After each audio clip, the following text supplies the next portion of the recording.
ഉപതെരഞ്ഞെടുപ്പ് ജയിച്ചു എന്നുള്ളതല്ല പ്രധാനം. UDF അല്ലെങ്കിൽ കോൺഗ്രസ് പാർട്ടി ഒരു രാഷ്ട്രീയ പാർട്ടി എന്ന രീതിയിൽ ഏതാണ്ട് കെട്ടുറപ്പോടുകൂടി പ്രവർത്തിക്കാൻ തുടങ്ങി എന്നുള്ളതാണ് എൻ്റെ യാഥാർത്ഥ്യം. അതുകൊണ്ടാണ് അവരാദ്യം തന്നെ തൃക്കാക്കര ഉപതെരഞ്ഞെടുപ്പ് ജയിച്ചു എന്നുള്ളതല്ല. ഉപതെരഞ്ഞെടുപ്പ് പ്രഖ്യാപിച്ച അന്ന് രാത്രി തന്നെ സ്ഥാനാർത്ഥിയെ പ്രഖ്യാപിച്ചു. അത് തന്നെ പുതുപ്പള്ളിയിലും ചെയ്തു. എല്ലാവർക്കും അറിയാം ചാണ്ടി ഉമ്മനായിരിക്കും സ്ഥാനാർത്ഥി. എങ്കിൽ പോലും അത് പ്രഖ്യാപനം അന്ന് തന്നെ ഉണ്ടായി. അതുപോലെ തന്നെ പാർലമെൻറ്റ് തെരഞ്ഞെടുപ്പിൽ അവർ ഒറ്റക്കെട്ടായിട്ട് പ്രവർത്തിച്ചു. മുന്നണിക്കകത്തുള്ള അഭിപ്രായ വ്യത്യാസങ്ങളൊക്കെ പറഞ്ഞു തീർത്തു. പാർട്ടിക്കകത്തുള്ളത് പറഞ്ഞു തീർത്തു. നേരത്തെ 19 സീറ്റുണ്ടായിരുന്നു, ഇപ്പോൾ 18 സീറ്റായിട്ട് കുറഞ്ഞു. എങ്കിൽ പോലും 18 സീറ്റ് നിലനിർത്താൻ കഴിഞ്ഞത് ചെറിയ കാര്യമല്ല. അത് കഴിഞ്ഞ് ഉപതെരഞ്ഞെടുപ്പുകൾ വരുന്നു. പാലക്കാട് ഉപതെരഞ്ഞെടുപ്പ് വലിയ വെല്ലുവിളി നേരിട്ട് അവർ വിജയിച്ചു.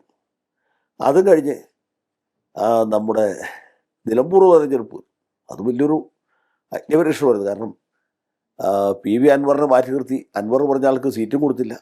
അൻവറിനെ വെല്ലുവിളിച്ചുകൊണ്ട്, അൻവറിനെ ധിക്കരിച്ചുകൊണ്ട് നിലമ്പൂർ പോയി ഫൈറ്റ് ചെയ്യാണ്.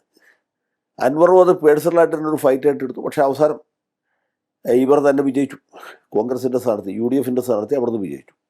അപ്പോൾ അതൊക്കെ വഴിക്ക് വളരെ ശക്തമായ ഒരു നിലയിലാണ് കോൺഗ്രസ് പാർട്ടി എന്ന് ഒരു ധാരണ ജനങ്ങൾക്കിടയിൽ വീണ്ടെടുക്കാൻ കഴിഞ്ഞു. അതാണ് പ്രധാനം.